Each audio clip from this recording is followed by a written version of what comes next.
So coming to the second case, when we are getting some of the t coefficients are significant, whereas overall the model is significant, the question arises, is insignificant, or we have to continue with those explanatory variables as overall the model is significant.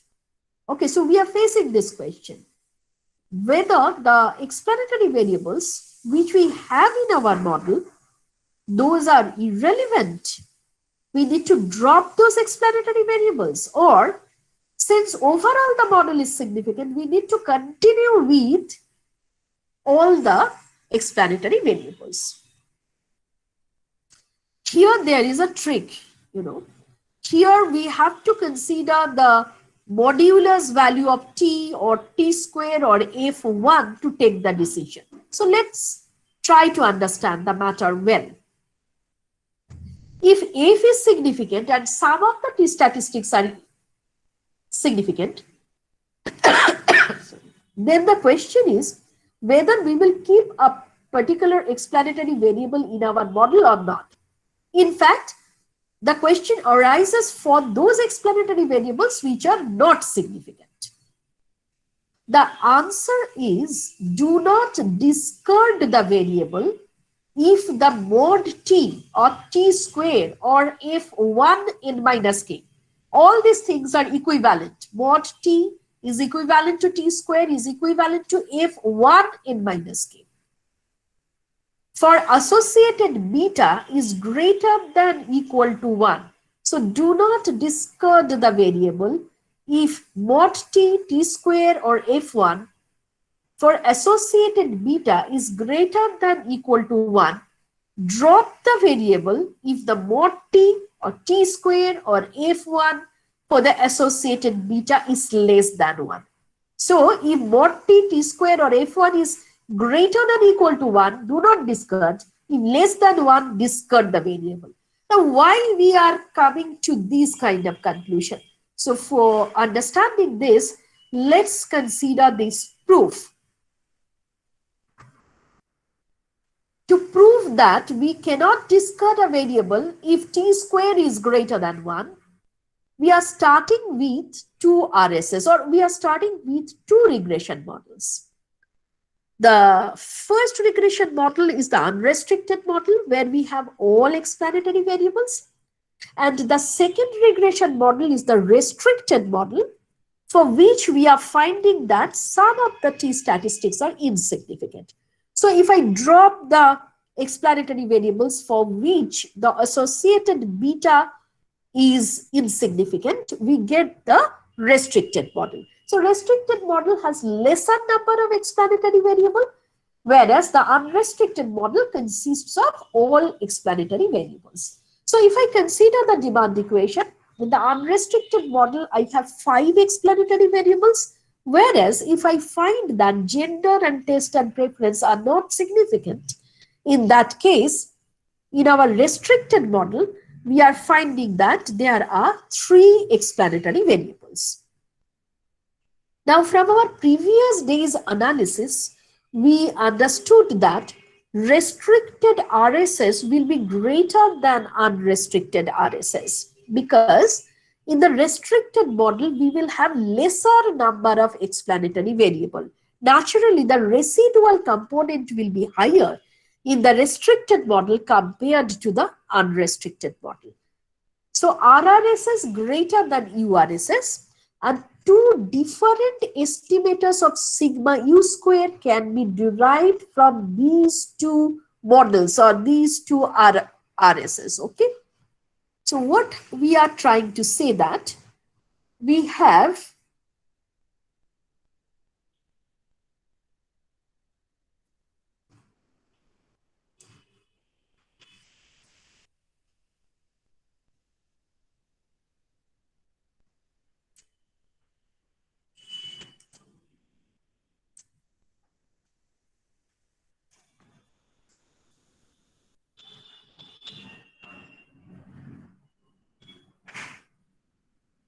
unrestricted model, which is generating URSS, and we have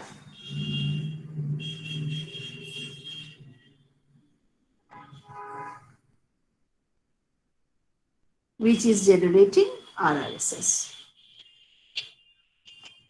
Now, on the basis of our RRSS, we can generate A square. The general definition of A square is RSS by degrees of freedom. A square is equal to RSS by degrees of freedom. Now, A square for the restricted model, we are calling SR square.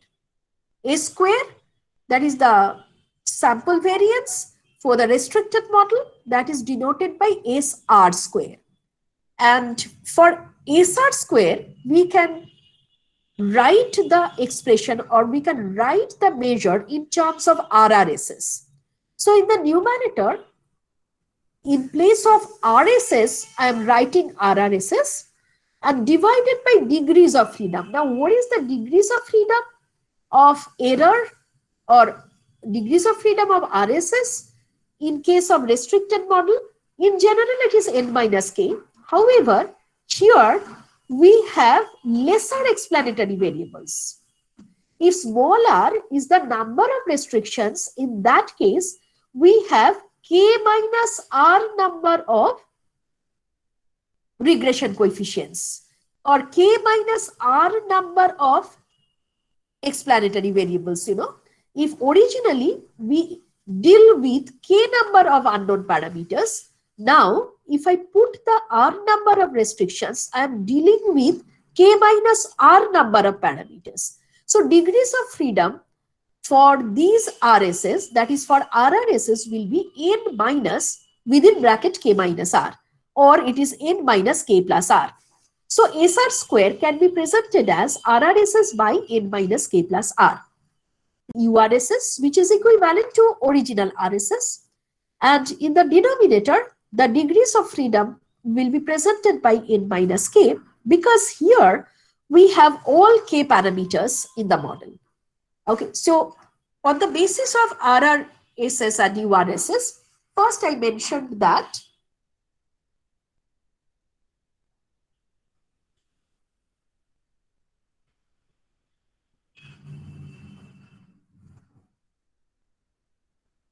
and then I mentioned that on the basis of RRSS and URSS, we can generate two A square, which are given by RRSS by n minus k plus r, and SU square is equal to URSS by n minus k.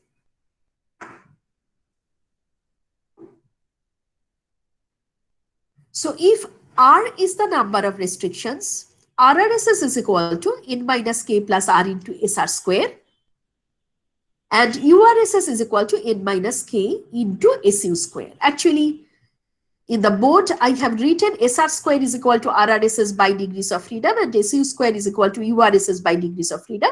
So naturally, you are understanding RRSS and URSS can be presented in terms of SR square and SU square respectively in this format.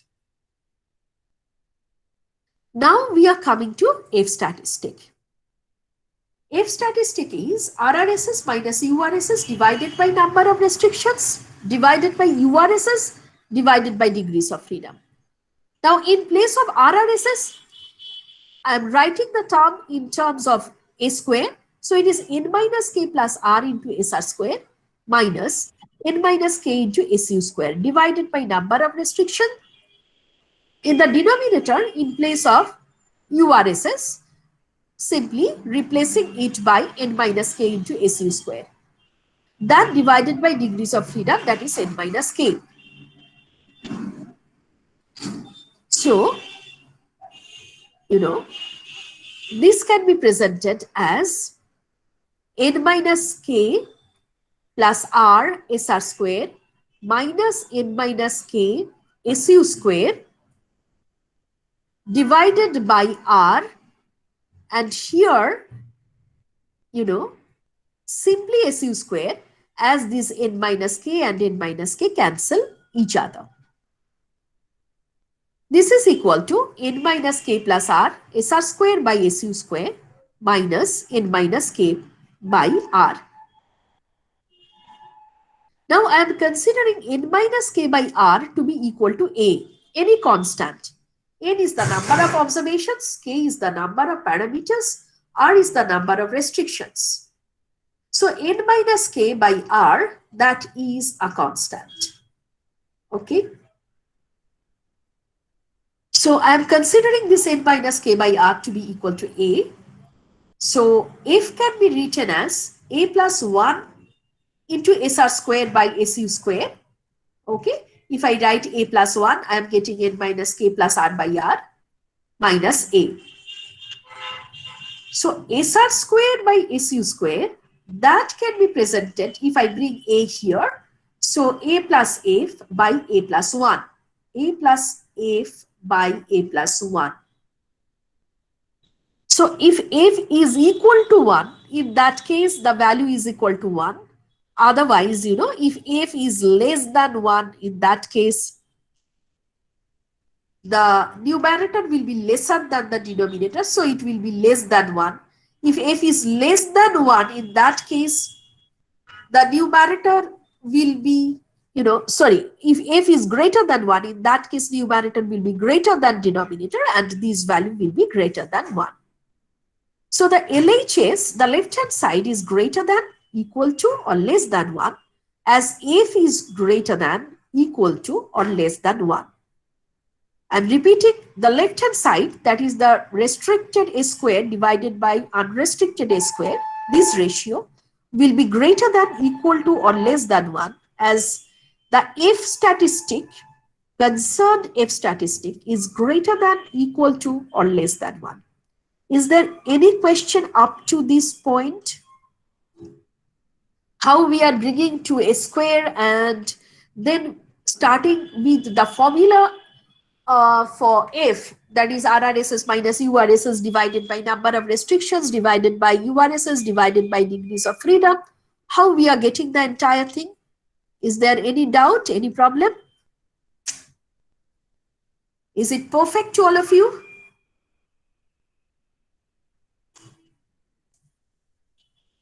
Is it okay? Yes, Orkodin? ঠিক আছে ma'am, বুঝতে পেরেছি। Okay.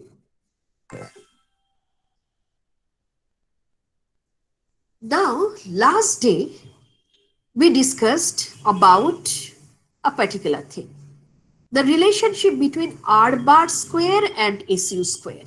Okay, so let's go back to that relation.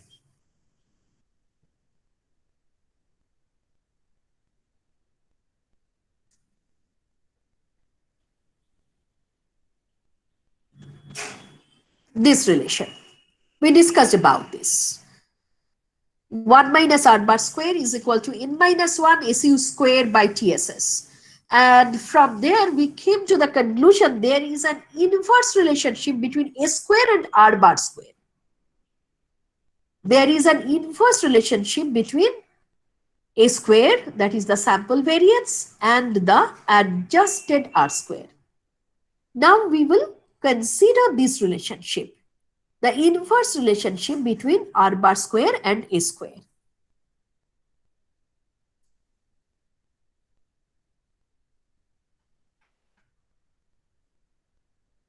Okay, so r bar square is equal to 1 minus n minus 1 into SU square divided by TSS. And from there, we are getting r bar square and SU square are inversely related. So if I get a relationship between SR square by SU square for r bar square and r u bar square, r bar square for the restricted model and r bar square for the unrestricted model, we will get the reverse relation.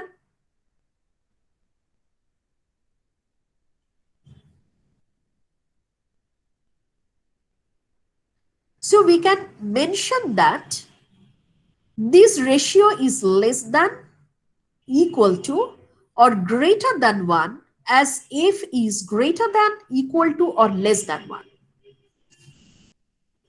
So just check these two sentences. When I considered SR square by SU square, we mentioned that it is greater than, equal to, or less than 1, as F is greater than, equal to, or less than 1. So proportional relation. However, since there is an inverse relationship between SR square by SU square and R bar square of the restricted model vis-a-vis the unrestricted model, so these will be less than, equal to, or greater than 1 as F is greater than, equal to, or less than 1. So first tell me whether using the inverse relationship you are understanding these two lines. With SR square by SU square, there will be a proportional relation, whereas with R bar square of the restricted model vis-a-vis unrestricted model, there will be the opposite relation. Is it okay to all of you? These two sentences,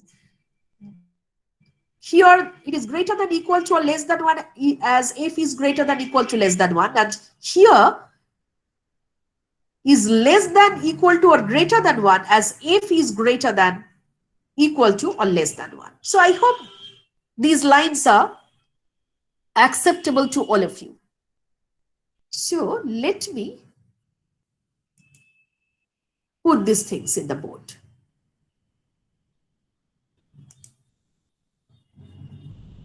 So I have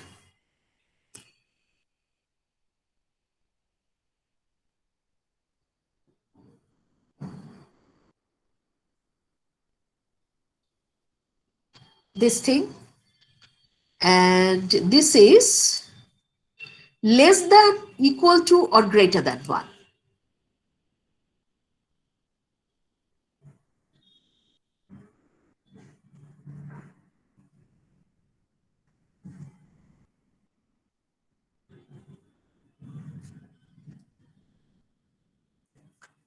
Because we got the opposite relationship,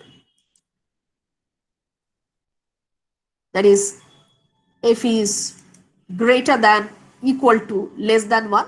So that thing I have written here. So now concentrate on this point. So what we are finding that R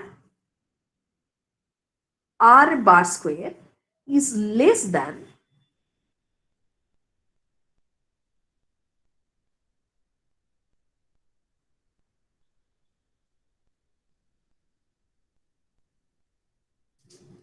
so adjusted R square of the unrestricted model will be greater than adjusted R square of the restricted model if F is greater than 1. I am repeating. Adjusted R square of unrestricted model will be greater than adjusted R square of the restricted model if F is greater than 1. That means unrestricted model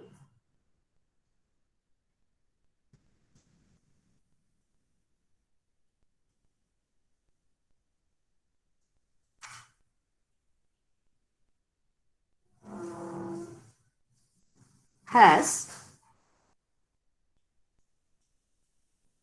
greater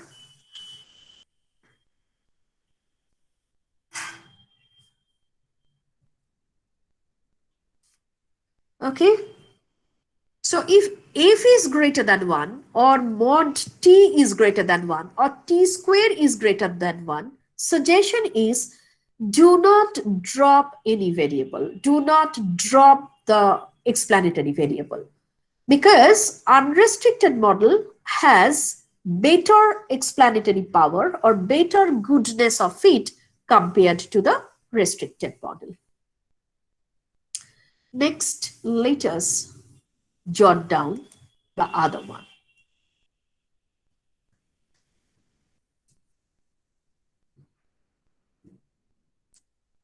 Okay, next. If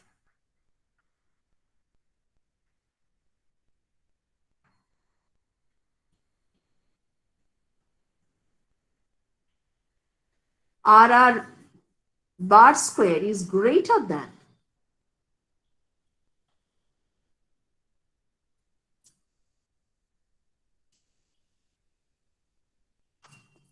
if f is less than 1. That we are getting out of this relationship. R bar square is greater than RU bar square, which means restricted model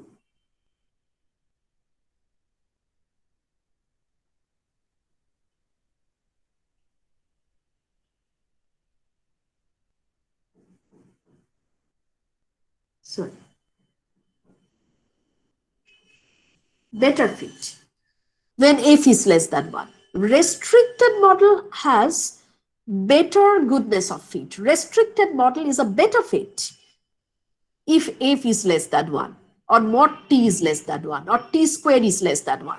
So drop a particular regression coefficient if mod t or t square or f is less than 1, because dropping that variable, you will be able to improve the goodness of fit of the model.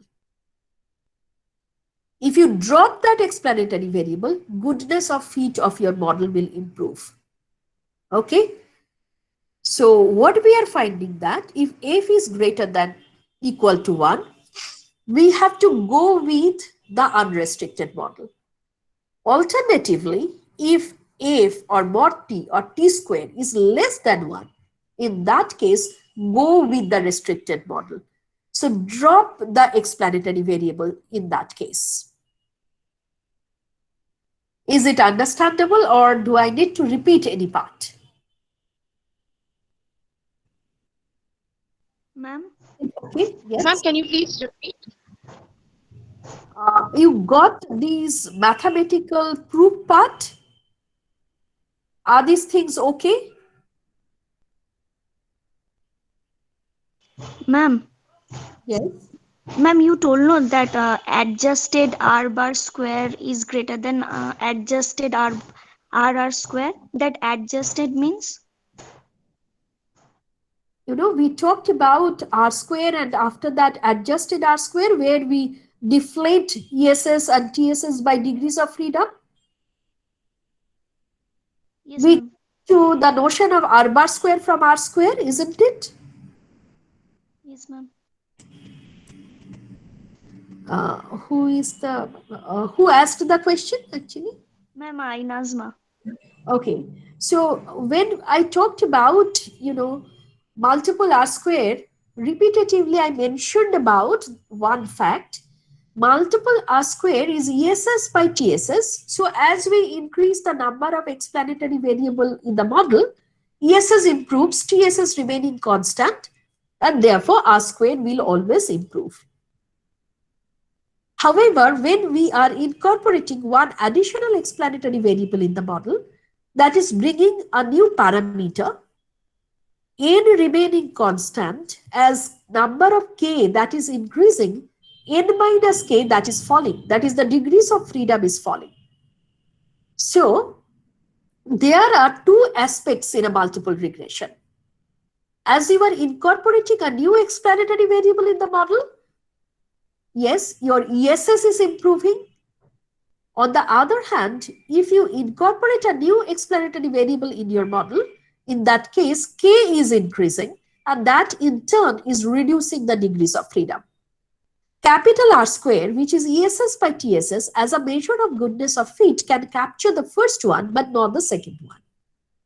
So it can capture the gain part, however, it cannot capture the loss part. So it is not a complete measure of goodness of fit in context of a multiple regression. We need a complete measure of goodness of fit, which will be able to take care of both the gain part as well as the loss part. Okay. So R bar square is that measure, adjusted R square is that measure, which takes care of both the gain and the loss part. How we get this R bar square? Deflating ESS and TSS by their respective degrees of freedom, we get R bar square. Okay.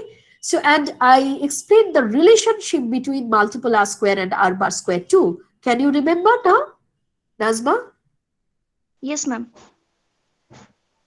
So I'm talking about that R bar square. And then in the last class, I in fact explained the relationship between R bar square and SU square. Okay. So first I introduced the idea of R bar square, and then I presented the relation between R bar square and R square. This is the relation. And then finally, we discussed about the relationship between R bar square and SU square. So now I'm talking about this R bar square or adjusted R square. Okay. Yes, ma'am. Now, which part you need to be repeated now? This part or Yes, ma'am. okay. So, who are you? Whose question was that? Ma'am, me, Twinkle. Twinkle. Okay. Twinkle, what is your question? Which part I need to discuss? Ma'am, this one. How R bar R square less than R bar U square if F greater than 1. So you are looking at this relationship R bar square divided by RU bar square is less than equal to greater than 1 as F is greater than equal to less than 1. এই পার্টটা বুঝেছো? Yes, ma'am. So one by one I am considering then each of the relation. So the first thing is R bar square is RR bar square by RU bar square less than 1 as F greater than 1. This is the first part. Got it? Oh, got it, ma'am. Okay. So first thing is RR bar square divided by RU bar square, that is, you know, less than 1. So this was the thing.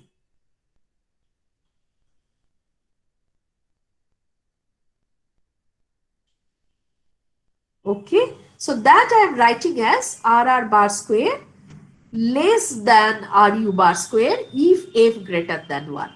Okay.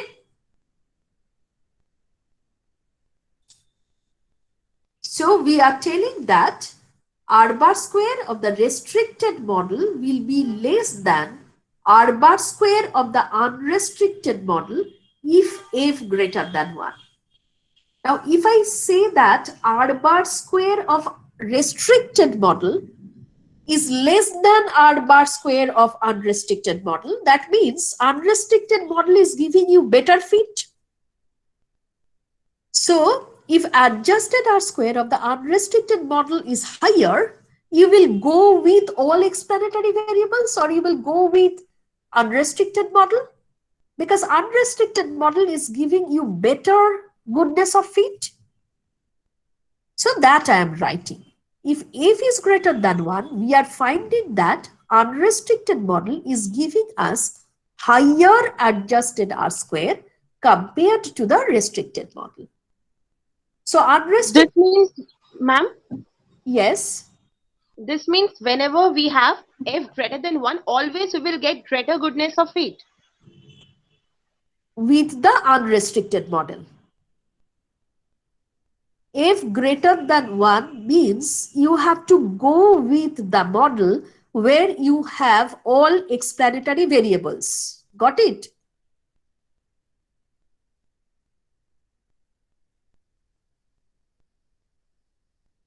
Unrestricted model has greater goodness of fit. Unrestricted model is better. So unrestricted model has greater goodness of fit then. Alternatively, if we find that R bar square is greater than RU bar square, that is, if I consider the last relation, if I consider the last relation, that is this ratio, this particular ratio is greater than 1, this relation, when F less than 1, this part. So when f less than 1, we are getting that r bar square by ru bar square, that is greater than 1. That means r bar square is greater than ru bar square if f less than 1. Now, if r bar square is greater than ru bar square, that means restricted model is giving better fit. So whenever we will get f to be less than 1 or mod t to be less than 1 or t square to be less than 1, go with the model where you have lesser explanatory variables. That is, you accept the restricted model, because restricted model will give you better fit. Restricted model is giving you the higher r bar square. So goodness of fit of the restricted model is higher or better in this context. Okay, so we are coming to the conclusion.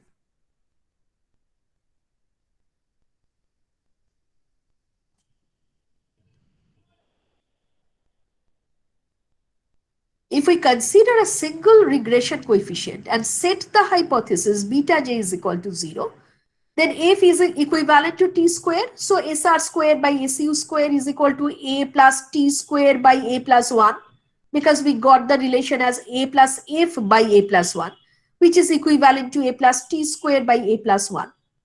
So if SR square is less than equal to SU square, SR square is less than equal to SU square, this implies Tj square is less than equal to 1. In that case, r bar square of the restricted model will be greater than equal to ru bar square.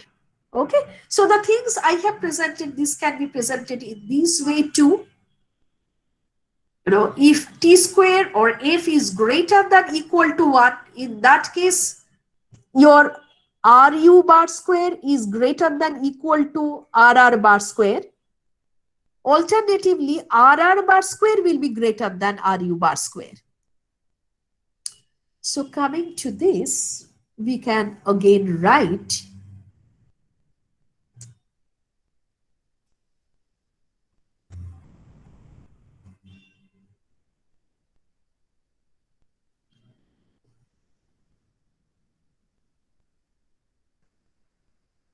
anything, t square mod tf,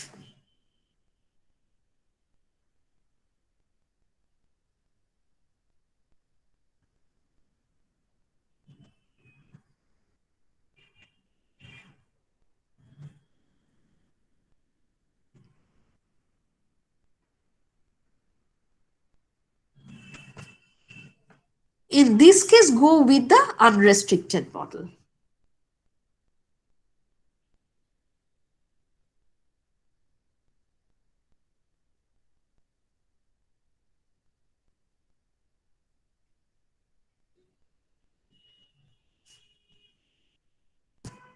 Any explanatory variable.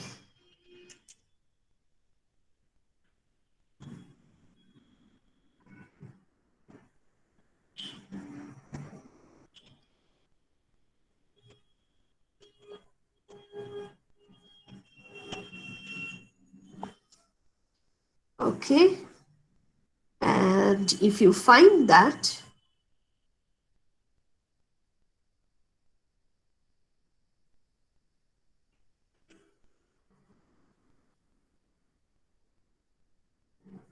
this implies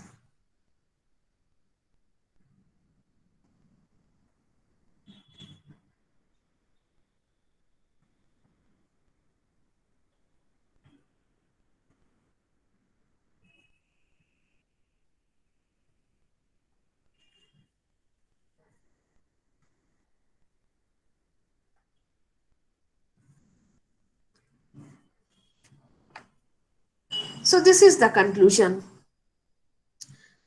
We are discussing about the fact that f is significant, overall the model is significant. However, some of the t coefficients we are finding significant, some of the t coefficients insignificant. Now, if I find the coefficients to be insignificant, I need to check the mod t value. or I need to check the t square or f1 value. If I find that these values are greater than equal to 1, then you keep the particular explanatory variable in the model. However, if you find these values are less than 1, in that case, drop the explanatory variable from the model, because dropping the variable from your model, your R bar square will improve. So this is the idea. So in the second case, when there are this kind of issue, if significant and sum of the t significant, that means sum of the t insignificant, in that case, how we will take your decision? What you will do? Should you drop all explanatory variables which are insignificant? The answer is no. You have to go one step forward. You need to check what is the value of mod t or t square or f. If you find that for insignificant t values, this mod value is greater than equal to 1, in that case, retain that variable in your model, because retaining this variable, you will be able to improve your goodness of fit. However, if you find the mod value is less than 1, in that case, drop that explanatory variable, because dropping that explanatory variable, you will be able to improve the goodness of fit of your model. Are you getting the thing? Everyone getting the point? Is it now understandable? This proof is also very, very important, how we are coming to this conclusion. The relationship between R bar square and SU square, and using that relationship, how we are getting the idea which variable to drop and which variable to retain. This is very, very important decision in context of a k-variable analysis. Which variable we should retain and which variable we should drop. Okay, so this idea is very, very important. Always this kind of decision making is very, very important in context of a k-variable analysis. So you should understand each and every point of this second context. Overall, the model is significant. However, some of the t coefficients are insignificant. Then what you will do? Should you drop it or should you retain it? This kind of decision making will come again and again, in front of you, and then you need to actually judge the position using this idea. Is it now okay to all of you?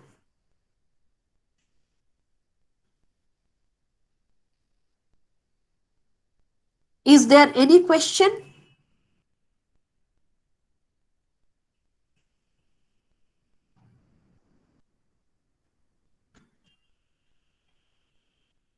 Anyone, any question?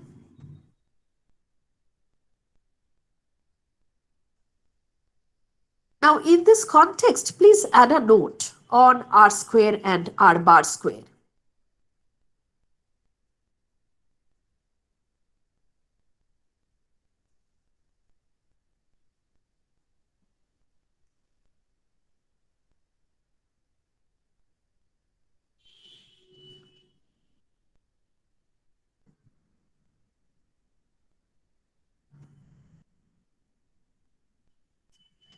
Now, what is the difference between R square and R bar square? The only difference is in one case we are deflating the values with degrees of freedom, and in the other case we are not doing it. So let me write the definition.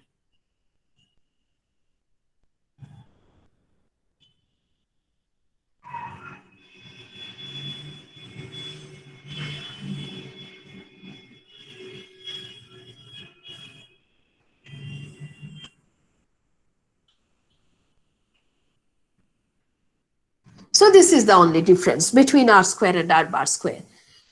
R square is not deflated anyway by degrees of freedom, and R bar square is deflated by degrees of freedom of respective elements, RSS and TSS. Or if I write the thing in terms of ESS and TSS, we have to deflate ESS by its relevant degrees of freedom. Now, for r square, what will happen? Since it is simply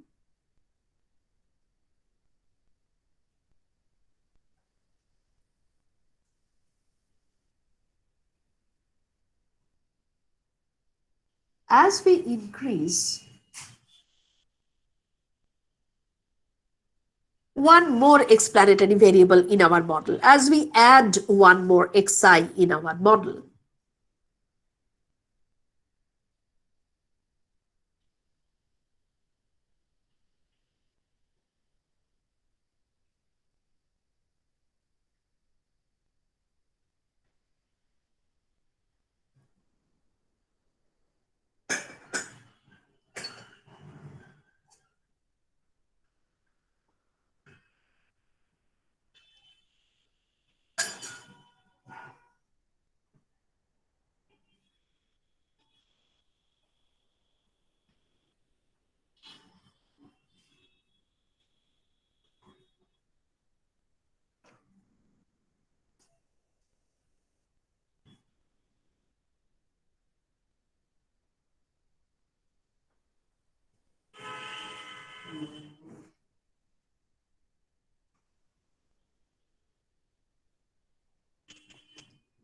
so as we increase one xi, the explanatory power or ESS will always increase. And that in turn will increase ESS by TSS, TSS remaining constant. And naturally, if there is an additional x in your model, r squared will always increase. So whenever there is an additional x, the corresponding coefficient may be significant, may be insignificant. This x may have immense power to explain the variation in y, moderate power to explain the variation in y, almost no power to explain the variation in y. However, whatever be the thing, whenever you are incorporating one additional explanatory variable in your model, your ESS will improve. The improvement may be very, very small. However, it may be negligible. Whatever be the thing, there will be some increase in ESS, and TSS remaining constant, ESS by TSS will increase, and that in turn will increase the value of r square. So whenever you are plugging an additional explanatory variable in the model, r square will always increase. R square will always increase. The same thing will not be repeated for r bar square, because r bar square is capturing both the gain and the loss part. R square is capturing only one side. It is taking care of the fact that as there is an additional explanatory variable, ESS will improve given TSS. However, it is not taking care of the fact of degrees of freedom. That is, as I am increasing one x, that is bringing another k, another unknown coefficient in the regression model, n remaining constant, n minus k is falling. This aspect is not covered by r square. And this aspect is covered by r bar square. So for r bar square, we are getting both the sides. It may happen that when I am bringing one additional explanatory variable in the model, r bar square is increasing. It may also happen when we are bringing an additional explanatory variable, r bar square is falling. Because it is, making a trade-off between the gain and loss. R bar square is capable to make a trade-off between the gain part and the loss part. So as it can make a trade-off between the gain part as well as in the loss part, both the possibilities are there. As there is one additional xi, r bar square may increase. Alternatively, r bar square may fall. If mod t or t square or f associated with the corresponding regression coefficient is greater than equal to 1, in that case, r bar square will remain constant or improve. However, if the associated mod t square or f is less than 1, in that case, as you incorporate a new explanatory variable, r bar square will fall. It will not increase, rather it will fall.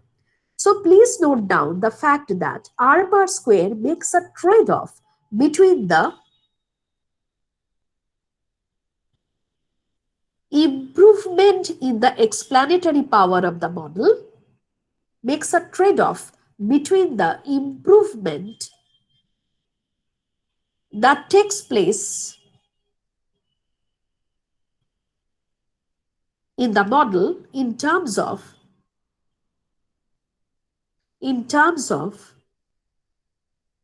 increase in ESS,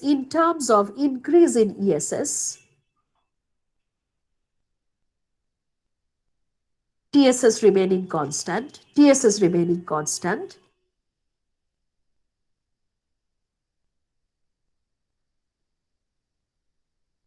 and the loss part,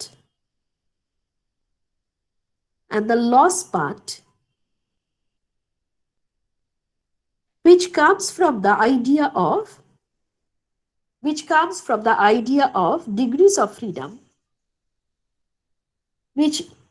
from the idea of degrees of freedom, given by n minus k.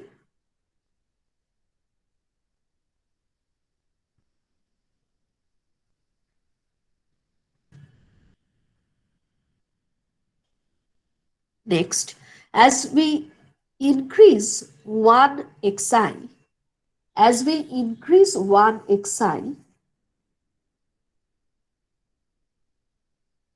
if for associated beta,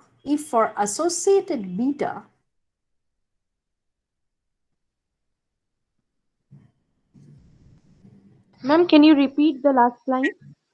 no, please. For associated beta, if mod t or t square or f1 comma n minus k, mod t or t square or f1 minus k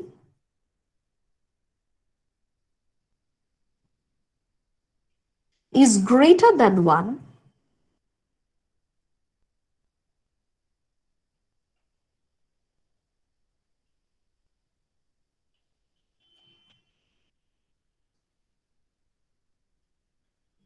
comma,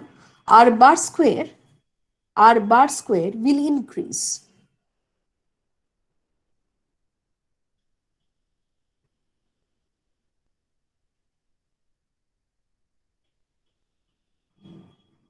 So what I tried to tell you, as we increase one xi, if for associated beta mod t square or f1 comma n minus k is greater than 1, then r bar square improves. Alternatively,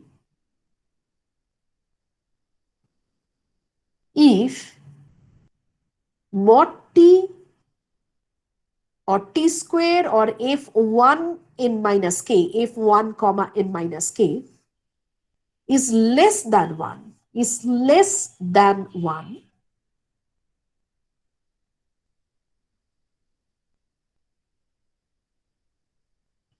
then incorporation of a new xi,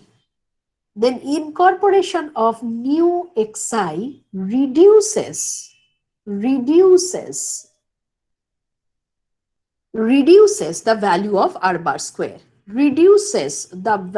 of r bar square,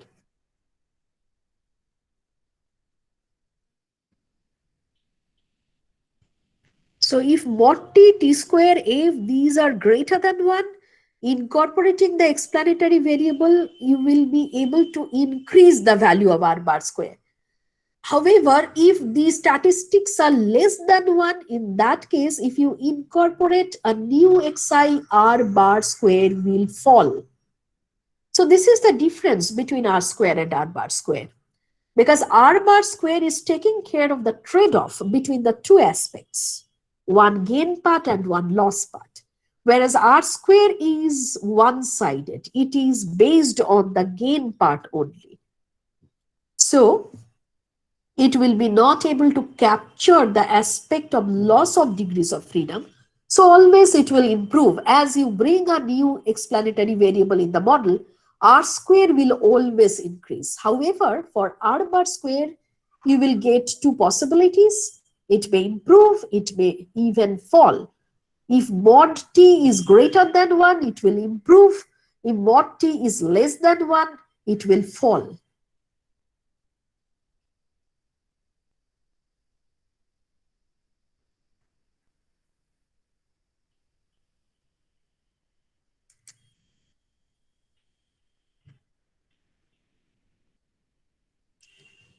Okay. So this is the idea about the second case, what you will do if you find overall the model is significant, however, some of the t coefficients are insignificant. Next, we are moving to the third possibility. Overall, the model is significant and, all t statistics are insignificant. So when you are testing coefficient wise, you are finding all t statistics are insignificant. So coefficient wise test is giving you or telling you these coefficients are insignificant. However, when we are considering the test for the overall we are finding the model to be significant. Is it very surprising to all of you, or you have some idea, about this context? Individually, when you are going for testing the coefficients, you are finding all coefficients are insignificant. However, when you are considering the test together, that is beta 1 is equal to beta 2 is equal to up to beta k is equal to 0, you are rejecting the null hypothesis. F is significant. F is significant. Any idea?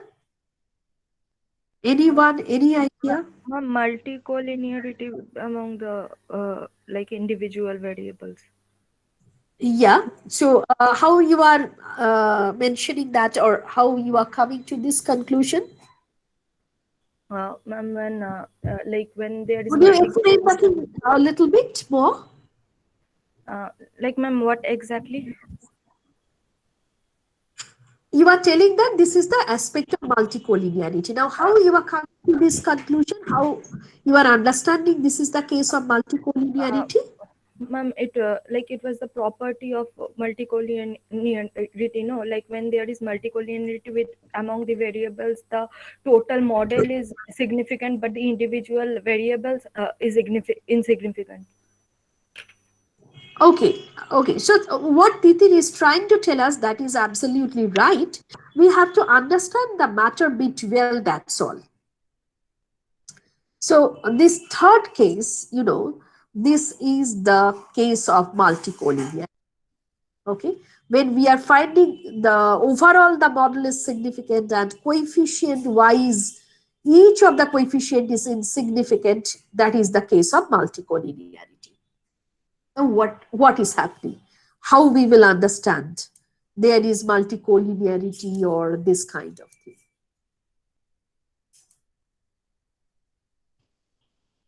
So the aspect is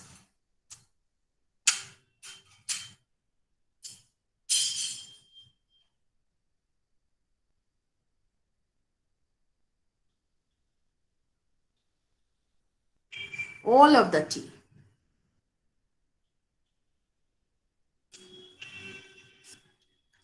All the t coefficients are insignificant.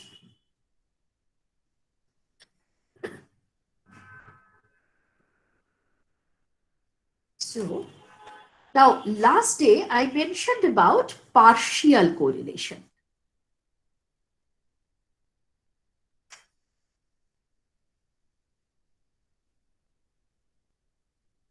Or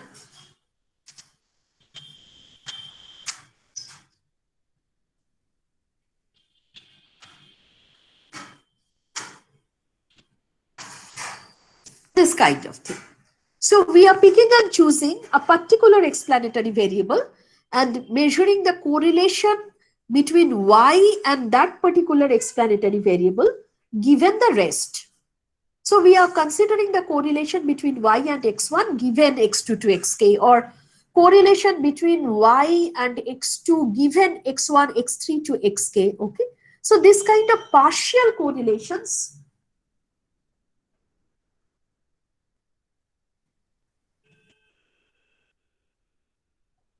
we considered last time.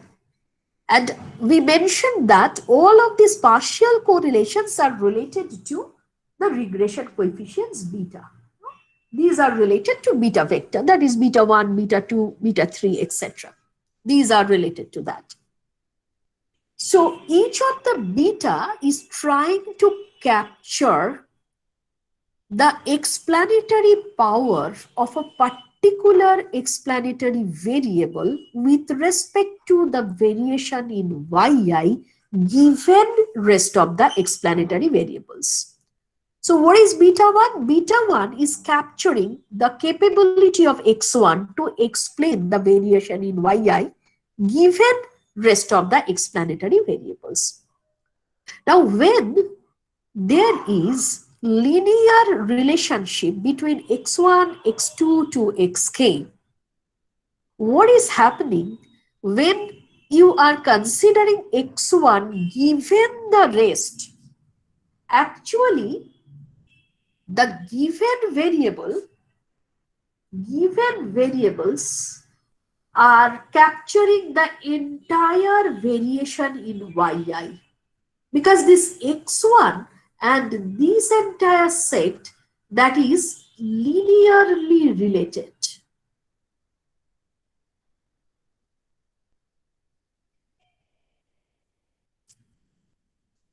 So they are linearly related to each other.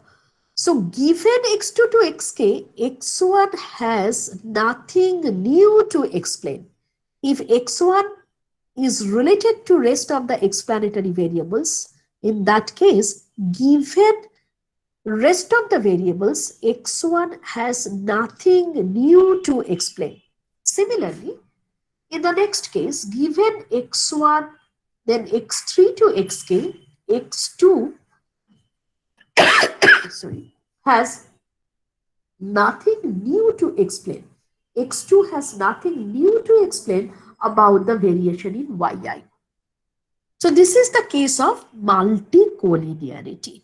If there is linear relationship among the explanatory variables, in that case, rest of the variables are capturing the variation in yi or explaining the variation in yi. So when you are considering a particular explanatory variable, that particular explanatory variable has nothing new to explain.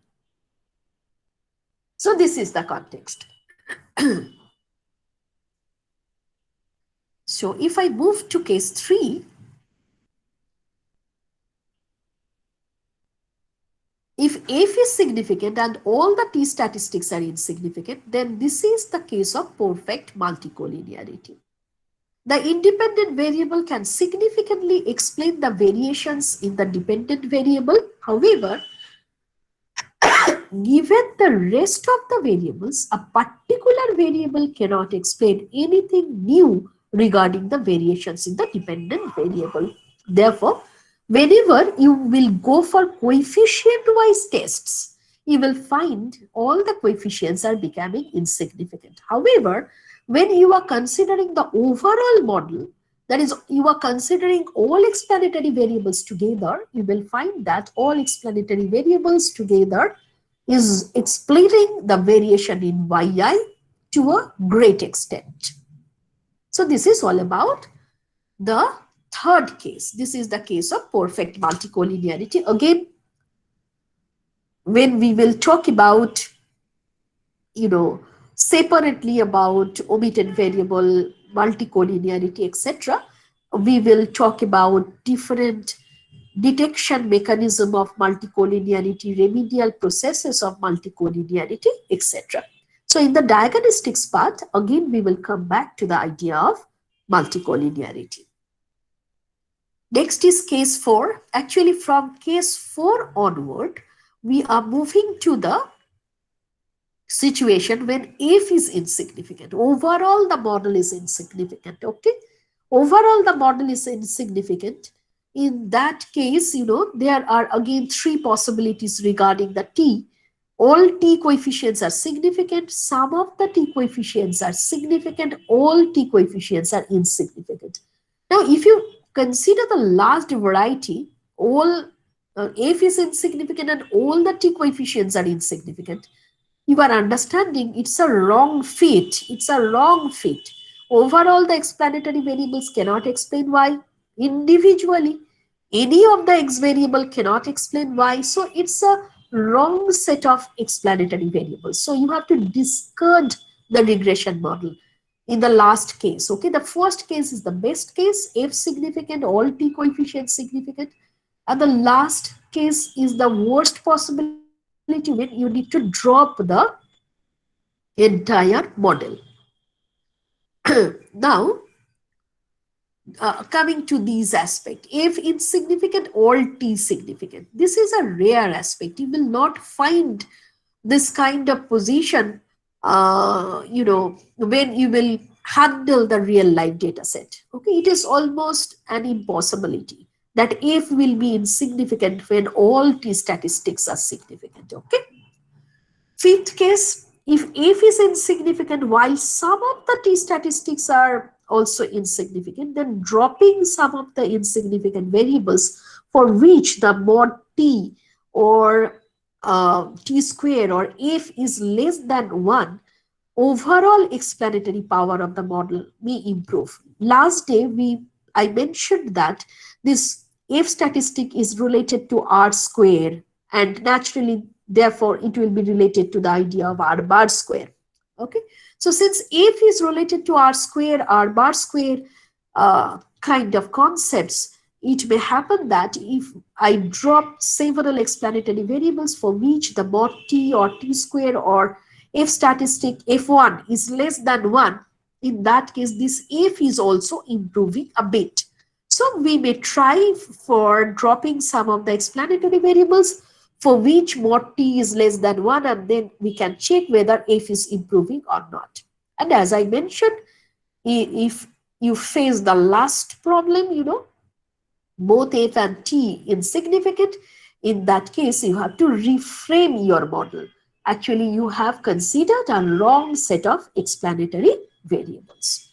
So this is all about the F and T statistics, individual coefficient wise test and overall test.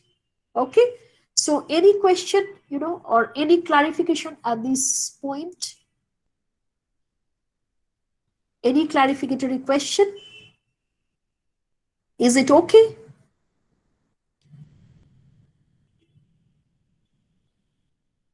Okay, so next we will discuss about, the hypothesis where we will incorporate several parameters. Suppose we are interested to test beta 1 plus beta 2 is equal to 1, or say beta 3 is equal to beta 5. Okay, or we want to test together beta 1 is equal to 1, beta 2 is equal to -1, beta 3 is equal to 5. Simultaneously, we like to test these 3 coefficient values. Okay, so this kind of tests, we will consider several regression coefficients at a time, not a single, not the entire set, rather a subset, and we may be interested about checking relationship between them. So now we are going for that. Test for a subset of regressors. Okay. So if the null hypothesis is likely, then the restriction will not be binding. Always, if the null hypothesis is a likely hypothesis, then the restriction is not be binding. The behavior of the restricted model will not be very different from that of the unrestricted model. F value will be small and insignificant, H naught will be accepted. Okay. So, this is the introduction. You may not concentrate on that part directly, you may come to these kind of restrictions. Okay, so consider a multiple regression model where we have three explanatory variables, x1, x2, and x3. So the model is yi is equal to beta naught plus beta 1 x1i plus beta 2 x2i plus beta 3 x3i plus ui, I running from 1 to n. So there may be the hypothesis like this: beta I plus beta j is equal to 1, or beta 1 plus beta 2 plus beta 3 is equal to 0, or beta 1, actually here their alternative specification is beta 1 plus beta 2 plus beta 3 not equal to 0. Here beta 1 plus beta 2 plus beta 3 is equal to 0, and alternative specification is also equality type: beta 2 minus beta 3 is equal to 0. Beta 1 plus beta 2 plus beta 3 is equal to 1. Alternative specification: beta 2 minus 2 beta 3 is equal to 0. That is, beta 2 is equal to 2 beta 3. So, sorry, these are not, for the last two cases, these are not the alternative specifications. Sorry. The two test simultaneously. Simultaneously, we will like to test beta 1 plus beta 2 plus beta 3 is equal to 0, and beta 2 minus beta 3 is equal to 0. That is, beta 2 is equal to beta 3. And here the null hypothesis is beta 1 plus beta 2 plus beta 3 is equal to 1, and the other part of the null hypothesis is beta 2 minus 2 beta 3 is equal to 0. So two null hypotheses, or simultaneously we may be interested to put several null hypotheses. Okay, so here in case A, B, we have single null hypothesis, and that will be checked against the alternative specification. In C and D, simultaneously we will like to test two parts: beta 1 plus beta 2 plus beta 3 is equal to 0, and beta 2 is equal to beta 3. Here beta 1 plus beta 2 plus beta 3 is equal to 1, and with that beta 2 is equal to 2 beta 3. So C and D where are the cases where simultaneously we want to check several null hypotheses. Now, for the first case, beta I plus beta j is equal to 1, if this is the thing. Okay, so if the null hypothesis is beta I plus beta j is equal to 1, in that case we can write the t statistic in this format. Actually, we are considering the t statistic which I considered in context of a single coefficient, that is beta hat minus standard error of beta hat minus expectation of beta hat divided by standard error of beta hat. That formula here we are considering: beta hat minus expectation of beta hat divided by standard error of beta hat. That kind of formula we are considering. So in the numerator we have beta 1 hat plus beta j hat, beta I hat plus beta j hat minus 1, and this minus expectation of beta hat I plus beta hat j minus 1. Now if you take expectation, you are getting expectation of beta hat I plus expectation of beta hat j. These are beta I plus beta j respectively, and therefore the numerator, in the expectation part, you are getting 1 minus 1, which will be equal to 0. I'm showing it in the board shortly. And in the denominator, we have to consider the variance of beta hat I plus beta hat j minus 1, which is nothing but variance of beta hat I plus variance of beta hat j plus 2 covariance beta hat I, beta hat j, and then you can take square root of the entire thing. So let me do this thing in the board.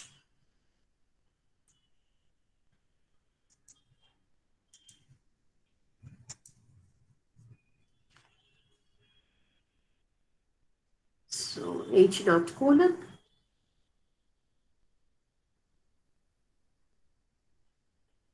This is the thing, the relevant statistic.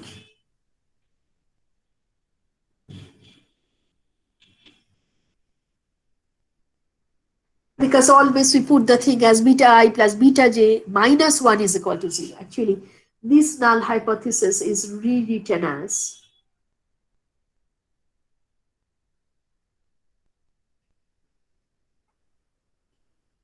Okay, so this,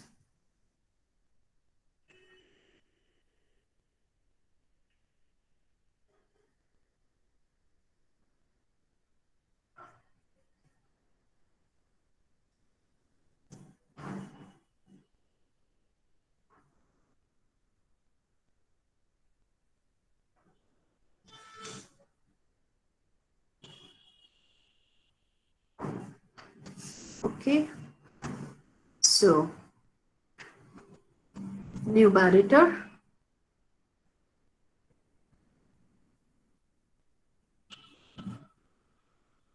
this part as it is, minus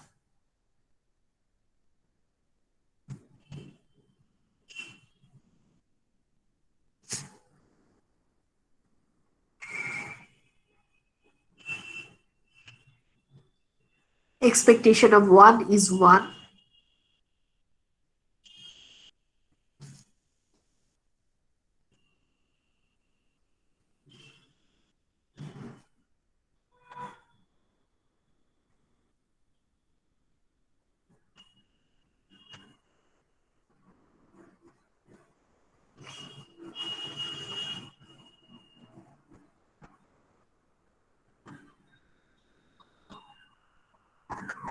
now in the numerator, expectation of beta hat I is equal to beta I, expectation of beta hat j is equal to beta j, so you are getting beta I plus beta j, so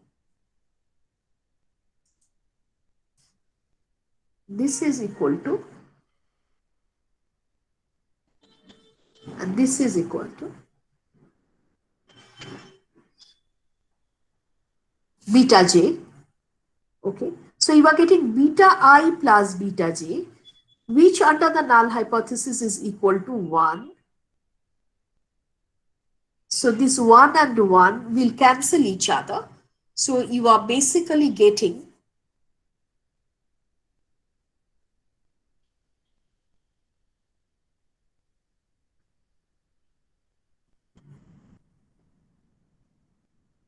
divided by the expression we have written. Okay.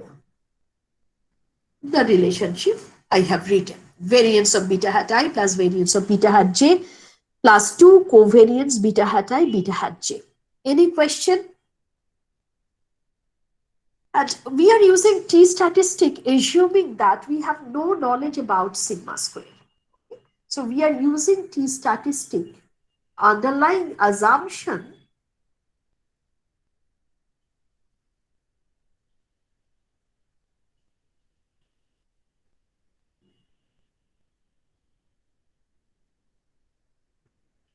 okay, so this sigma square will be replaced by corresponding a square, which is, so we are directly using the t statistic. We are not using tau, the standard normal. We are using the t statistic. Okay, so it is very, very similar to that of the case which I discussed yesterday in context of a single parameter. Beta I is equal to 0 or beta I is equal to 1, say. So, any question for this? Numerator, denominator, everything is understandable?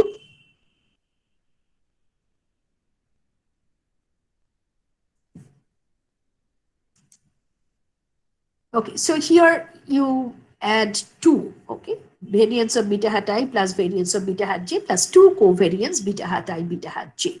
So this will be the test statistics. Second, beta 1 plus beta 2 plus beta 3 is equal to 0. Okay, it's the alternative not equal to 0, say. Okay, so here we are rewriting the regression model as, in this particular format, okay, in this particular format.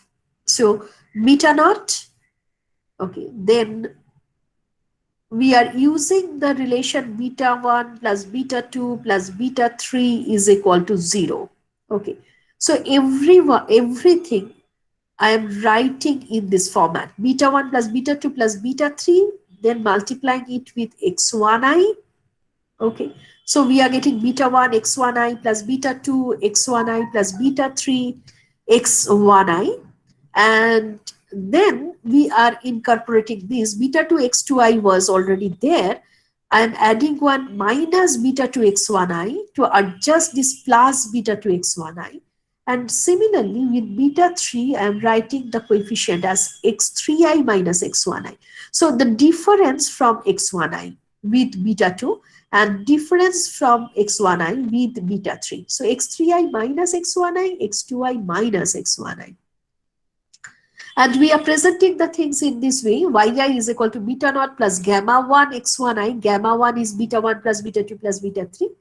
And then beta 2 z2I, beta 3 z3I plus ui. Okay. And then we can present what is the meaning of gamma 1, z2I and z3I. The hypothesis now for the transformed model will be gamma 1 is equal to 0 against the alternative gamma 1 not equal to 0. And if it comes with this kind of format, that is gamma 1 kind of thing, we will use the test statistic which is similar to that of case A. Because now as if for a single coefficient we are running the test. So for gamma 1 we are running the test. So it will be similar to that of case A when we tested for a single coefficient. These things will be better understandable to all of us when we will go for numerical exercises. Okay. Look at the structure for this moment, how we were incorporating the null hypothesis in our regression model and how we are trying to simplify it before starting the hypothesis testing. Case C, where simultaneously we are putting two null hypotheses. Beta 1 plus beta 2 plus beta 3 is equal to 0 and beta 2 is equal to beta 3. So we are defining beta 1 plus beta 2 plus beta 3 as gamma 1 and beta 2 minus beta 3 that as gamma 2 and beta 3 as gamma 3. So beta 3 is equal to gamma 3. Beta 2 in terms of gamma is gamma 2 plus gamma 3 and beta 1 in terms of gamma is gamma 1 minus gamma 2 minus 2 gamma 3. The model becomes beta naught plus beta 1 x1I plus beta 2 x2I plus beta 3 x3I is equal to ui. Then if I put the values in terms of gamma, this can be rewritten in this format. And then we will like to simplify it to bring a single parameter with the explanatory variables. So I am making some adjustment in terms of the parameters as well as in terms of the explanatory variables in such a way so that I get a single parameter. This is a complicated hypothesis, and when we are putting this hypothesis in the model and reframing it, we are trying to bring a single coefficient and all sorts of adjustments we are making in terms of x's, because for x we will get a given data set. So given the data on x1i, x2i, x3i, I'll be able to frame z1i, z2i, z3i or whatever variable I need in terms of x. So we are reframing the x variables as well as the parameters in such a way so that we move to the simple cases of hypothesis testing. Okay, and then we will run the tests. So once we can write the model in this frame, actually my hypothesis is becoming very simple. I need to test for two coefficients only, gamma 1 and gamma 2. And if I like to test for a single coefficient, we will use the usual t statistic to test it. So these two hypotheses, gamma 1 is equal to 0 and gamma 2 is equal to 0, can be tested using the student's t coefficient, beta hat divided by standard error of beta hat. Okay. Here, gamma 1 hat divided by standard error of gamma 1 hat, gamma 2 hat divided by standard error of gamma 2 hat. So keep in your mind, when you have this kind of complicated hypothesis kind position, you need to reframe the model in such a way so that, after incorporating the hypothesis, you can move towards a multiple regression kind of structure. Once you can do that, you can run the coefficient wise test as we did in context of case A. Finally, this is another example very, very similar to the last one. So here we considered, beta 1 plus beta 2 plus beta 3 is equal to 1. In the earlier case, it was 0. And here we are putting beta 2 is equal to, beta 2 minus 2, beta 3 is equal to 0. Okay. So the restrictions we are rewriting in this format. Beta 2 is equal to 2 beta 3, whereas okay, so if I put this element in the first part, I am getting beta 1 is equal to 1 minus 3 beta 3. Okay, so both beta 1 and beta 2 can be presented in terms of beta 3. So next we are doing that. Beta 1 we are replacing in terms of beta 3, and beta 2 we are also replacing in terms of beta 3, while we are keeping beta 3 unaltered. So we can present the thing in this way: yi minus x1i is equal to beta naught plus beta 3 x3i plus 2x2i minus 3x3i is equal to ui. So we are making basically a simple regression model. Yi minus x1i, we are considering to be small yi, and that will be regressed on small xi, where small xi is nothing but x3i plus 2x2i minus 3x3i. So since we have data on y and x, we will be able to do all these things. So it reduces to a very, very simple regression model. Once we get this, actually we need to test beta 3 is equal to 0. If I test for beta 3 is equal to 0, I am testing for beta 1 plus beta 2 plus beta 3 is equal to 1, and beta 2 minus 2 beta 3 is equal to 0. So these are different cases where we are trying to tell you, if you get complicated hypothesis structure, try to incorporate that hypothesis in your model so that you can adjust your database a bit, and you can simplify the structure, and you can get a simpler regression structure, and then consider a very simple hypothesis, okay, to before running your test. Simple hypothesis before running your test. So this is all about different possibilities of hypothesis testing. Testing a single coefficient, testing overall model, and testing a subset.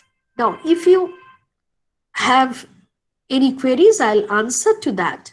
Otherwise, I'll shift for test for stability. Any question? Anything?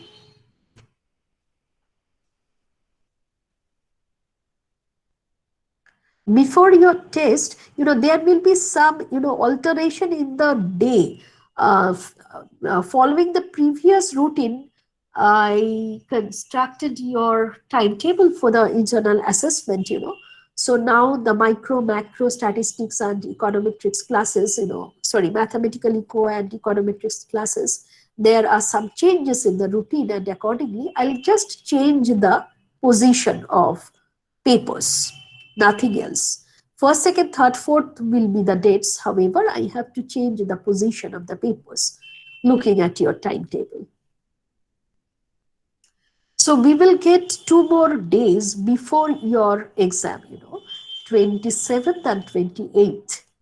So we need to discuss some numerical, etc. And today I like to, complete the syllabus for IA. So one more thing I'll discuss, that is the test for stability. Now before that, if anyone need any clarification, anything. Any clarification? Are the things understandable?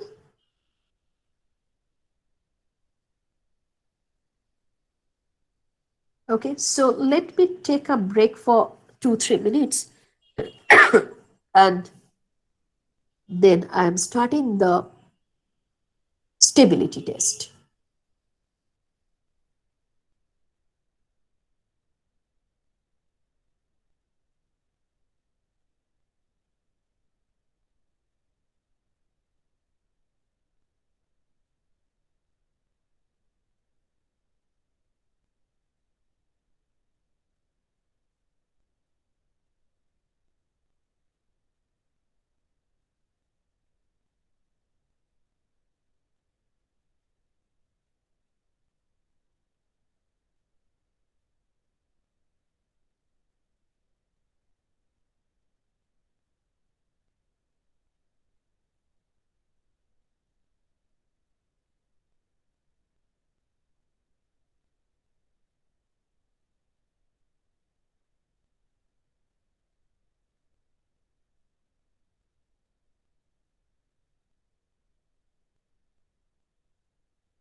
So now I'll go for another type of hypothesis testing in context of multiple regression, and that we call the test of stability. Now, this test of stability is very, very important in context of a new policy, or in context of there is sudden shock in an economy or society, etc.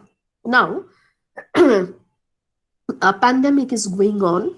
Okay, so many of us will be interested to check, whether the livelihood before COVID is similar to that of after COVID. Okay, now when in 90s, in the beginning of 90s, first generation reforms came. Okay, so most of the students, did some kind of research on that issue.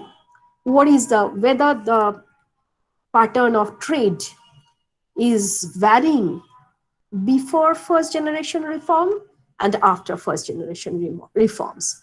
Similarly, you know, in during 98 or 99, whereas there is any impact to test whether there is any impact of second generation reform or not, what are the parameters before second generation reform, what are the parameters after that. Then in the you know in just before 3-4 years, there was some immense change in the stock market, etc., because of sudden bubbles in case of real estate, etc. So again, we tested for that kind of thing.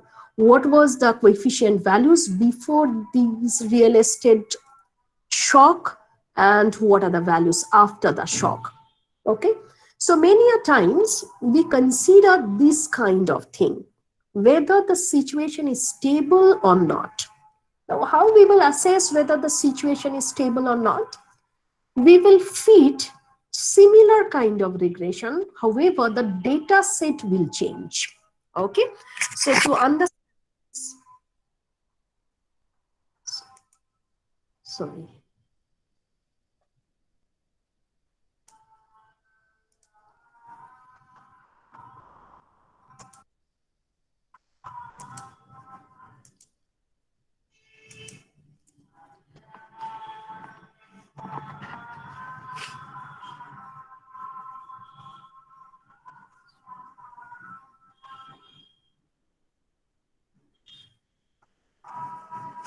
test for stability. Okay, so what I'll do,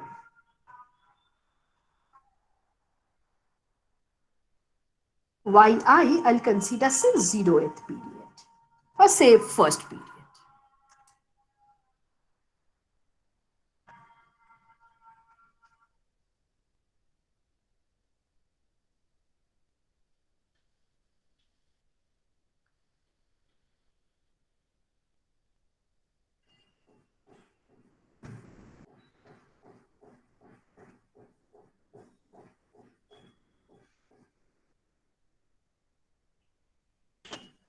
And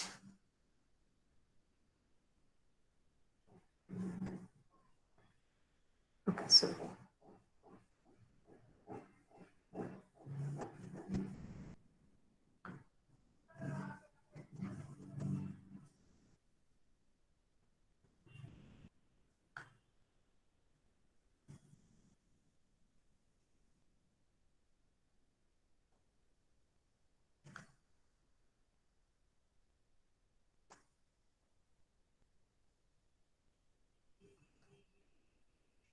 These two models I'm considering the similar kind of structure. The similar variables I have considered x1, x2, and x3. So for both the models, I am considering a similar set of explained variable or the study variable, as well as the similar set of explanatory variables x1, x2, x3. However, my time period is different, So I'm considering livelihood, say, for last 10 months before March 2020, and then I'm considering the livelihood, you know, uh, of the people uh, in these December 2020 and January 2021. Okay, so suppose I'm considering this thing, and this livelihood depends on, I'm considering, say, only food basket. Okay, so X1 is rice, say, X2 is vegetable, say, X3 is fish, say. So I'm considering, say, only the food basket: fish consumption, vegetable consumption, and rice consumption. Suppose I'm considering these three variables. Okay, and I'm thinking that livelihood very much depends on the consumption of these three items. Okay, so I'm collecting data for, I'm considering on the basis of the recall of the people in a particular region, I'm collecting data regarding their consumption pattern in pre-pandemic period, and then I'm collecting the data on post-pandemic period, and I want to check whether these parameters,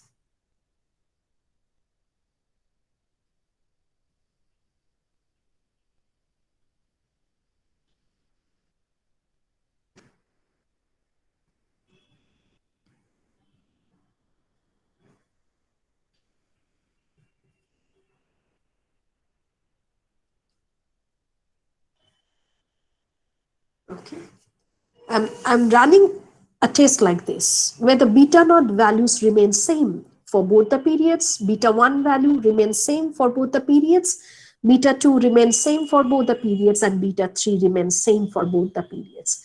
If I accept H naught, so this is my H naught.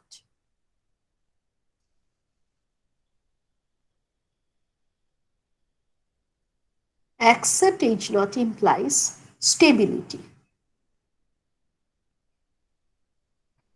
And rejection of H naught implies the situation is unstable. Okay, so this is the idea. We will consider the similar kind of variables for different periods, or this can be done for two different countries or two different parts of countries, northern part of the country, southern part of the country, or east or west, or you can consider both, all four parts of the country, or you can consider the northern part of the world, southern part of the world.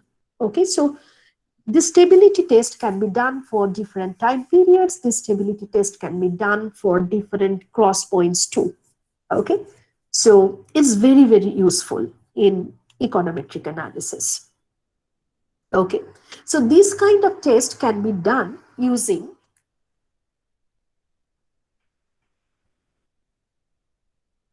Chow test 1 and Chow test 2. So first I'll talk about Chow test 1 and then I'll move for Chow test 2. Chow test 2 is predictive test, whereas Chow test 1 is a general test. Okay, so we will start with the general test. Okay, so are you understanding what actually we are going to test, or what is the meaning of stability test? Are you understanding?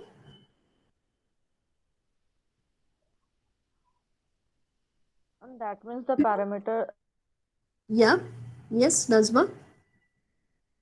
Oh, sorry, Naureen. Uh,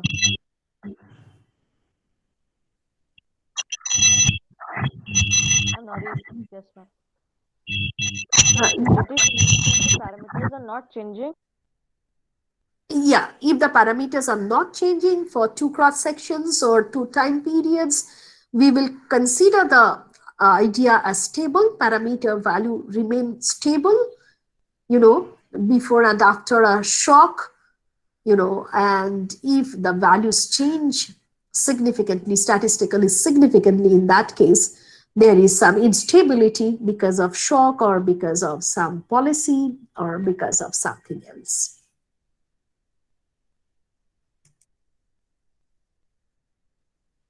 Okay, so tests for stability. Suppose we have two different data sets on same set of variables. This is important. You need the data set on same set of variables. And we want to know whether they are generated from the same population or not. That is, we are interested in knowing whether the relationship is stable over time or across space. So we have two models, say model A, y is equal to alpha 1 plus beta 1, x plus gamma 1, z plus delta 1, w. And for this model, we have n1 number of observations. And for model A, the residual sum of squares we are calling it RSSA. For the model B, the structure is alpha 2 plus beta 2 x plus gamma 2 z plus delta 2 w plus v. Number of observation that is given by n2, and the residual sum of squares for model B is given by RSSB. So model A has n1 observations while model B has n2 number of observations. It is not necessary that n1 will be equal to n2. n1 can be equal to n2, bit greater than n2, less than n2. The null hypothesis for testing stability can be framed as follows. Alpha 1 is equal to alpha 2, beta 1 is equal to beta 2, gamma 1 is equal to gamma 2, and delta 1 is equal to delta 2. Under H naught, both the dataset can be pooled to run a single regression on N1 plus N2. So what I am telling, under the null hypothesis, what we are going to do, we are pooling the data set. We are bringing N1 observations with N2 observations, okay, or N2 observations with N1 observation. So think about an Excel sheet. Suppose in sheet 1, you had data on India, and in sheet 2, you have data on Bangladesh. And then you are merging the data of Bangladesh with that of the data of India. So, you are getting a longer database. First, suppose you had 5,000 data, and then for Bangladesh, suppose you had 4,500 data, and your variable names are same, y and x values, these are same. So below India data, you are just pasting the Bangladesh data. So you are getting N1 plus in data for N1 plus N2 observations, which we call a pooled data. Okay. Now, 3 regressions we will estimate. Separately, we will estimate the regression for India. We will estimate the regression for Bangladesh. And third, we will estimate the regression for the pooled model, that is total database, India plus Bangladesh data. So we have to estimate 3 regression equations. So for model A, we are running a regression, B running a regression, and for A plus B, the data of A and B for the entire database, again, we are running a regression and finding the values of alpha, beta, gamma, delta. Okay. Now, the pooled model, that is when we are clubbing the data N1 with data N2 or India and Bangladesh. So for the pooled model, we are generating RSS. That RSS we are calling RSSP, pooled RSS. These RSSP will be considered as restricted RSS because we are calculating it under H naught. H naught in econometric literature is considered as a restriction. So RSSP, that is considered as RRSS. Whereas we estimated 2 separate regression models, A and B. From model A, we can generate RSSA, and from model B, we can generate RSSB. So we are adding RSSA with RSSB, and we are getting RSS, which we are calling URSS, because Here there is no restriction at all. Separately, we estimated the regression coefficients and then generated RSS, etc. So URSS is equal to RSS A plus RSS B. Now, next we are coming to the degrees of freedom idea. For RSS A, the degrees of freedom is N1 minus K. For RSS B, the degrees of freedom is N2 minus K. And for RSS P, the degrees of freedom is N1 plus N2 minus, K. Because the number of explanatory variables did not change, and for that matter, the number of parameters did not change. So for the RSSP, the degrees of freedom is N1 plus N2 minus K. Total number of observation is now N1 plus N2. However, we have the same number of parameters as we have in case of model A and model B. So, degrees of freedom for the pooled model is given by N1 plus N2 minus K. So, for RRSS or RSSP, degrees of freedom is N1 plus N2 minus K, whereas for URSS, the degrees of freedom is becoming N1 minus K plus N2 minus K, which is N1 plus N2 minus 2K. Okay, any question regarding RSSP, RSSA plus RSSB and their degrees of freedom?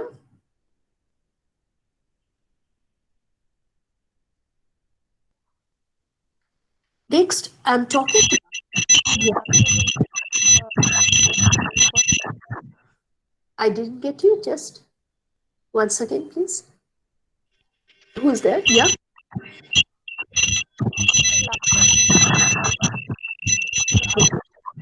I'm not getting you. However, I'm repeating the entire thing. We are estimating three models. We are estimating basically three models. Model A,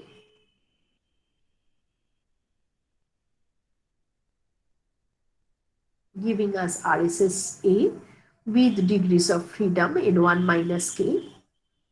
Model B, giving us RSSB with degrees of freedom N2 minus K. URSS, we are defining as RSSA plus RSSB.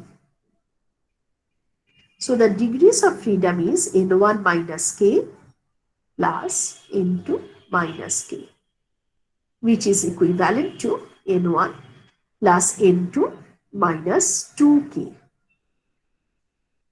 Next we have RRSS, that is equal to RSS P. Pooled model. We have separately, we had these database in one, these database in two, and we pooled the entire thing and we got these database. Okay. However, suppose here we have Y, X1, X2. Here also Y, X1, X2. Here also Y, X1, X2. Okay. So in Excel sheet, when I'm pulling the database, number of observation is increasing. However, number of variables, that is not changing at all. And if the number of explanatory variables remain unchanged, the number of parameters we need to talk about, that also remain unchanged. Okay. So for the pooled model, the degrees of freedom is given by N1 plus N2, that is the number of observations, minus the number of parameters which is given by K. So this I just mentioned. We have URSS, which we are calling RSS A plus RSS B, and its degrees of freedom. RRSS is the RSS under the H naught, so it is the RSS of the pooled database. Degrees of freedom for this database is given by N1 plus N2 minus K. Now, if I understand these things, one more thing I need to find out to frame, or before framing the F statistic, that is the number of restrictions. Now, how we are defining the null hypothesis? We are considering all the parameters and we are setting equality among the parameters for different time periods or different zones. So all K parameters we are considering while we are framing the null hypothesis. So number of restriction we have is exactly equal to number of parameters we are talking about. Okay. So number of restrictions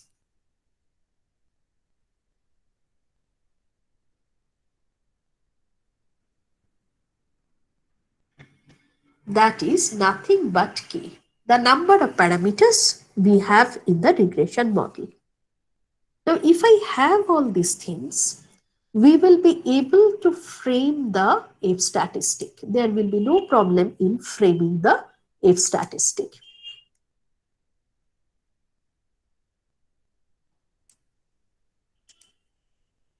Now, what is the standard formula for F statistic?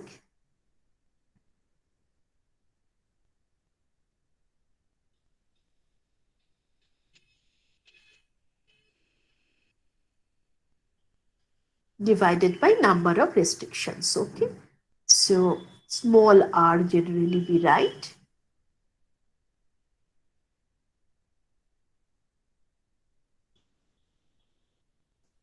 Okay, so here in place of RRSS we will put RSSP.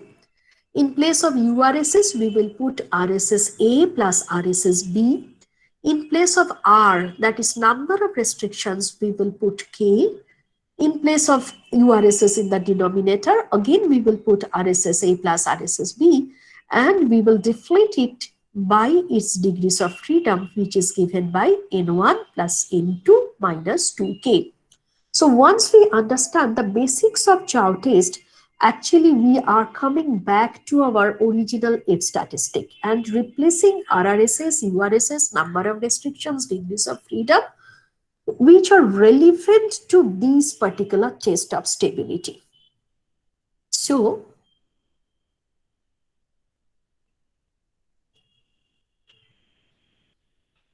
we can frame F test like this. RSSP minus RSSA plus RSSB divided by K divided by RSSA plus RSSB divided by N1 plus N2 minus 2K. This will follow F with K and N1 plus N2 minus 2K degrees of freedom. Now, before writing this test or before coming to this test, we need to satisfy these two assumptions. These two assumptions are very important for developing this kind of F statistic. We are assuming that sigma A square is equal to sigma B square is equal to sigma P square. That is, across the time or across the space and for the pooled model, the variance remain constant. So across different groups, this group may be formed using different time periods. The group may be formed using different cross sections. So we are considering sigma A square is equal to sigma B square is equal to sigma P square. That is homoscedasticity across different groups. Okay, so when we are going for this kind of cross equational testing, then also we are considering homoscedasticity prevails for these cross equational context. Another assumption is contemporaneous covariance for two errors is equal to zero. Contemporaneous means over time. Since the groups may consist of two time periods, okay, for these two groups or for different groups, we are considering that there will be no correlation among the error terms. If the first group is denoted by A and the second group is denoted by B, we are assuming that UA and UB, these are not related, or covariance between UA and UB, this is absolutely equal to zero. This we call contemporaneous covariance for two errors of two different models that we are considering to be equal to zero. So we are considering two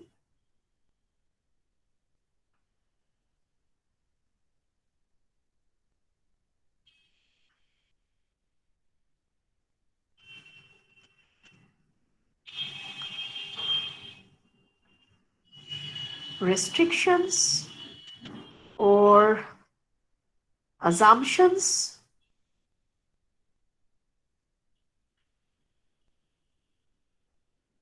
one is homoscedasticity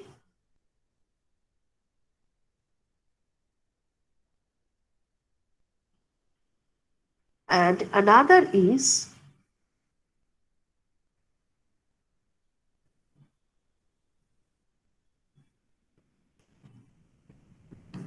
so across the equations, across the time periods, across the region, we are assuming homoscedasticity and non-autocorrelation. This is the limitation of the Chow test.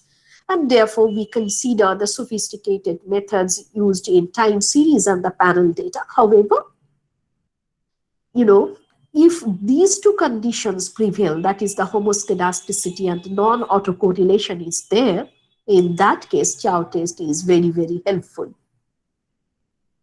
So if we consider or under the assumptions of homoscedasticity and non-autocorrelation across different sections, we can frame a test statistic given by the F statistic, which is RSSP minus RSSA plus RSSB divided by number of restrictions divided by RSSA plus RSSB divided by degrees of freedom.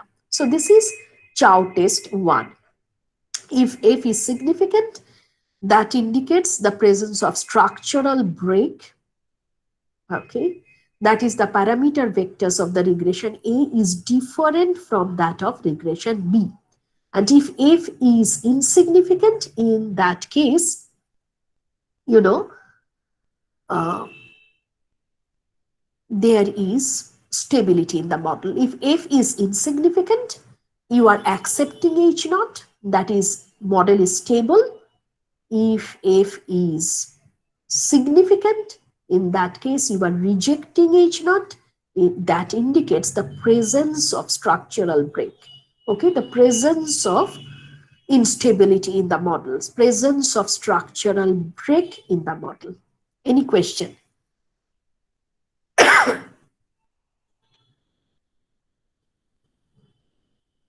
Is it okay to everybody? Chow test 1, testing for structural break. So today I'll stop here. The other